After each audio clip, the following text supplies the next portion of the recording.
అంటే దేవుని మూలముగా కలిగిన ప్రేమ ఏంటి? ఆ ప్రేమను మనల్ని ఎందుకు కలిగి ఉండమంటున్నాడు అంటే, లోకంలో దేవుని స్వచ్ఛమైన ప్రేమ దేవుడు అందిస్తే, నిస్వార్థమైన ప్రేమను దేవుడు అందిస్తే, స్వచ్ఛమైన ప్రేమలో నిస్వార్థమైన ప్రేమలో మీరు జీవించండి తండ్రి దేవుడు యేసుక్రీస్తుని భూలోకం పంపిస్తే, దాన్ని ప్రజలు ఏం చేశారో తెలుసండి? స్వార్థపూరితమైన ప్రేమగా మార్చేసుకున్నారండి. ఈనాడు స్నేహితుల మధ్య, ప్రేమికుల మధ్య ప్రేమలు ఉన్నాయంటే, ఆ ప్రేమని నిన్ను ప్రేమిస్తున్నాను, నువ్వంటే నాకు ఇష్టం అని చెప్పడానికి, ఏంటి నువ్వు నన్ను ప్రేమిస్తున్నావు, మన మధ్య ఏదైనా ఉండాలి కదా. అందుకనే నీకు నాకు మధ్య ఇదిగో ప్రేమ ఉంది అని చెప్పడానికి ఒక గులాబీ పువ్వుని ఇస్తున్నాడు. నీకు నాకు మధ్య ప్రేమ ఉంది అని చెప్పడానికి ఒక సెల్ ఫోన్ కొనిస్తున్నారు. నీకు నాకు మధ్య ప్రేమ ఉంది అని చెప్పడానికి ఓ 5 స్టార్ చాక్లెట్లు కొనిస్తున్నారు. అంటే ఇవ్వబడిన వస్తువుని బట్టి ప్రేమ ఉంది అని తెలుసుకుంటున్నారు. ఏమి వారిద్దరి మధ్య ఏమి ఇవ్వలేదనుకోండి, ఏమి ఇచ్చిపుచ్చుకోవడం లేదనుకోండి, అవి ఒట్టి మాటలుగానే ఉండిపోతున్నాయి. ప్రేమిస్తానంటున్నావు, నన్ను చూడకుండా ఉండాలంటున్నావు, నేను కావాలంటున్నావు, మరి నీ ప్రేమను చూపించవేంటి అంటే, ప్రేమ ఏదో వస్తు రూపంలో, ఖరీదైనటువంటి ఒక వస్తు రూపంలో కనబడితేనే అది ప్రేమ. అది స్వచ్ఛమైన ప్రేమ దేవుడు మనకు అందిస్తే దాన్ని స్వార్థంగా మనం మార్చేసుకున్నాం. తండ్రిని దేవుడు నేను మిమ్మల్ని ప్రేమిస్తున్నాను అని చెప్పడానికి పెదవులతో ఆయన మాట్లాడలేదు. మీరంటే నాకు ఇష్టం, మిమ్మల్ని చూడకుండా నేను ఉండలేను అని ఏదో ఒట్టి మాటలు ఆయన చెప్పలేదు. మిమ్మల్ని ప్రేమిస్తున్నానని చెప్పడానికి నా కుమారుడు యేసుక్రీస్తుని పరలోకం నుండి భూలోకానికి మీ మధ్యకు పంపించేశాను అంటున్నాడు. అది ప్రేమ. మనకి దేవునికి మధ్య ఒక వస్తువుగా యేసుక్రీస్తు ప్రభు వారిని మనకి ఇచ్చేశారు ఆయన. 9వ వచనంలో అదే అంటాడు ఆయన. 9వ వచనంలో మనము ఆయన ద్వారా జీవించినట్లు దేవుడు తన అద్వితీయ కుమారుని లోకములోనికి పంపెను. దీని వలన దేవుడు మన యందుంచిన ప్రేమ ప్రత్యక్ష పరచబడుచున్నది అంటున్నాడు ప్రియులారా. అంటే మన జీవితాల్ని దుర్భరం చేసుకున్నాము, మన జీవితాల్ని అన్యాక్రాంతం చేసుకున్నాము, మన జీవితాలు వెలుగులో ఉండవలసిన జీవితాలు చీకట్లోకి నెట్టివేసుకున్నాం. ఇప్పుడు యథార్థమైన జీవితాన్ని, నీతి న్యాయం కలిగిన జీవితాన్ని, వెలుగులో జీవించే జీవితాన్ని మనం జీవించాలంటే ఇదిగో తండ్రి అనే దేవుడు యేసుక్రీస్తు భూలోకి పంపించారు. యేసుక్రీస్తు వచ్చిన తర్వాతే మన జీవితాలు బాగున్నాయి. యేసుక్రీస్తు వచ్చిన తర్వాతే మనం ఎలా జీవించాలో మనకి నేర్పించారు ఆయన. ప్రియులారా, యేసుక్రీస్తుని మనల్ని ప్రేమించి ఎలా లోకంలోకి పంపించారో, అంటే తన ప్రేమను ఎలా వ్యక్తపరుచుకున్నారో, అలాగనే లోకంలో జీవించే మనము కూడా దేవుని ప్రేమనే కలిగి ఉండాలంటండి. ఎందుకంటే ఇదే 1వ యోహాను రాసినటువంటి పత్రిక 3వ అధ్యాయము 16 నుండి మనం చదువుకున్నట్లయితే, ఆయన మన నిమిత్తము ప్రాణము పెట్టెను గనుక దీని వలన ప్రేమ ఎట్టిదని యేసుక్రీస్తుని లోకానికి పంపిస్తే, నేను నిన్ను ప్రేమిస్తున్నాను, మీరంటే నాకు ఇష్టం, మిమ్మల్ని చూడకుండా నేను ఉండలేను అని చెప్పిన దేవుడు ఏంటండి మీకు మాకు మధ్య ప్రేమ ఏంటండి అంటే, నా కుమారుడు యేసుక్రీస్తు మీ మధ్యకి పంపించాను, అంత మాత్రమే కాదు, నా ప్రేమను మీరు అర్థం చేసుకుంటారని నా కుమారుడు యేసుక్రీస్తుని మీ కొరకు చంపించేశాను. అతి మిక్కిలిగా ప్రేమించినటువంటి యేసుక్రీస్తు వారిని మన కొరకు చంపుకోవడానికి కూడా, యేసు ప్రభువుని చంపుకోవడానికి కూడా ఆయన ఇష్టపడ్డాడు. అది స్వార్థం లేని ప్రేమ. అంటే ఇప్పుడు చూడండి, యేసు ప్రభు కంటే ఎవరెక్కువ అండి?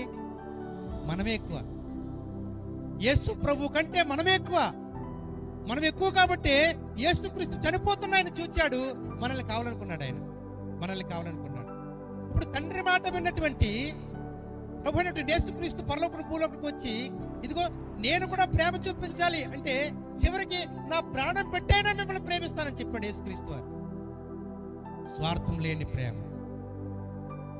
యేసు ప్రభు ప్రేమను చూచిన మనము, యేసు ప్రభు ప్రేమను అర్థం చేసుకున్న మనము, యేసు ఎలా జీవించాడో ఎలా చనిపోయాడో అర్థమైనటువంటి మనము లోకంలో బ్రతికే కొద్ది కాలంలో కూడా యేసు ప్రేమను మనం కలిగి ఉండాలంట. అంటే ఏంటి ఇక్కడ 16 వచనం చెప్తారా? మనము కూడా సహోదరుల నిమిత్తము మన ప్రాణములను అంటే సహోదరులంటే ఒకరంటే ఒకరికి ప్రాణం ఉంది, ఒకరంటే ఒకరికి ప్రేమ ఉంది, ఒకరంటే ఒకరికి ఇష్టత ఉంది. అంటే ఏం చేయాలి? ఇప్పుడు ఒకరినొకరు చనిపోవాలా? చనిపోవటం కాదండి. ఇక్కడ అంటున్నాడు, నీ ప్రేమను నీ సహోదరుడి పట్ల తెలియచేయడానికి ఇదిగో ప్రాణం బద్దులమైనామంటున్నాడు. అంటే మనం జీవించడానికి మనకు కావాల్సింది ప్రాణం. ఆ ప్రాణం ఎక్కడుందంటే రక్తంలో ఉంది. ప్రాణం ఎక్కడ ఉందండి? రక్తంలో ఉంది. ఇప్పుడు మన సహోదరుల్ని, మన అన్నదమ్ముల్ని, మన అక్క చెల్లెల్ని, మన కుటుంబాన్ని, అంటే మన సంఘాన్ని, మన విశ్వాస గృహాన్ని మనం ప్రేమించాలంటే దేవుడు ప్రాణాధారమైనటువంటి రక్తాన్ని మనకి ఇచ్చాడు. దాన్ని ఖర్చు పెట్టాలంట. ఏం చేయాలంటే అండి? ఖర్చు పెట్టాలంట. నీ రక్తము కరిగిపోయినట్లుగా, నీ రక్తము శ్రమ పడినట్లుగా ఖర్చు పెట్టాలంటండి. దేవుడికి ఇచ్చిన ఫలముతో, దేవుడికి ఇచ్చిన ఆరోగ్యంతో, దేవుడికి ఇచ్చిన టాలెంట్తో, దేవుడికి ఇచ్చిన తలాంతులతో నువ్వు కష్టపడి పనిచేసి ఒక సహోదరుని సంపాదించుకోవడానికి నీ రక్తాన్ని మరగబెట్టాలంట. నేనేం చేయలేనండి, నా దగ్గర ఏమీ లేదండి, మొట్టి మాటలేవి. దేవుడికి ఆరోగ్యం ఇచ్చాడు, దేవుడికి వయసు ఇచ్చాడు, దేవుడికి బలం ఇచ్చాడు. కనుక నిజమైన దేవుని మార్గంలో మరొక వ్యక్తిని నువ్వు జీవింప చేయడానికి ఇదిగో యేసైతే త్యాగం చేసి తన ప్రాణాన్ని పెట్టాడో ఆ యేసు దగ్గరికి మనం రావాలంటే నువ్వు కూడా నీ ప్రాణం బద్దులమై ఉన్నామంటే ఇదిగో దేవుడిచ్చిన అధికారాన్ని, దేవుడిచ్చిన బలాన్ని, దేవుడిచ్చిన రక్తాన్ని, దేవుడిచ్చిన ఆయుష్కాలాన్ని దేవుని కొరకు కష్టపడేలాగా మనం చేసుకోవాలంట. నువ్వు కష్టపడు, నువ్వు పని చేయి, నీ రక్తాన్ని మరిగించు, కొంత సంపాదించు. ఆ కొంత సంపాదించిన దాంట్లో నువ్వు కొంత ఖర్చు పెట్టి ఒకరినైనా ఇద్దరినైనా దేవుని దగ్గరికి నడిపించాలంటండి. అది ప్రాణం పెట్టడం అంటే. చనిపోవడం కాదు ప్రాణం పెట్టడం. కష్టపడి నీ సంపాదనతో మరొక వ్యక్తికి సువార్త చెప్పించడం, కష్టపడిన నీ యొక్క ధనముతో, నీ యొక్క సంపాదనతో మరొకరిని దేవుని దగ్గరికి తీసుకురావటం, నువ్వు తెలుసుకున్న దేవుణ్ణి, నీ కొరకు ప్రాణం పెట్టిన దేవుణ్ణి ఎదుటి వారికి పరిచయం చేయటం. ఎదుటి వారికి పరిచయం చేయడానికి నువ్వెంత కష్టపడిన పర్లా, నువ్వే పని చేసినా పర్లా, దేవుడు భూమి మీద నీకు ఇచ్చిన ఆయుష్ కాలంలో వ్యర్థంగా గడపకుండా దాన్ని ఉపయోగపడేలాగా నువ్వు చేసుకోవాలి. ఇంకా కింద 17వ వచనంలో, ఈ లోకపు జీవనోపాధి గలవాడవై ఉండి తన సహోదరునికి లేమి కలుగుటయో చూచి అతని ఎడల ఎంత మాత్రమును కనికరము చూపును వాని యందు దేవుని ప్రేమ ఎలాగూ. చూడండి, జీవనోపాధి కలిగి ఉన్నాం మనం అందరం కూడా. స్త్రీ అయినా పురుషులైనా జీవనోపాధి కలిగి ఉన్నాం. మనం బ్రతకడానికి, మన కుటుంబాన్ని పోషించడానికి ఏదో పని పట్లు చేసుకుంటున్నాం. అయితే నువ్వు దేవుని ప్రేమ పొందుకున్నావు. దేవుడు తన ప్రేమను మనకు చూపించడానికి యేసుక్రీస్తుని పంపించాడు. ఆ ప్రేమ ఏంటంటే ఇదిగో యేసుక్రీస్తు నీ కొరకు చంపేసుకున్నానని చెప్పాడు.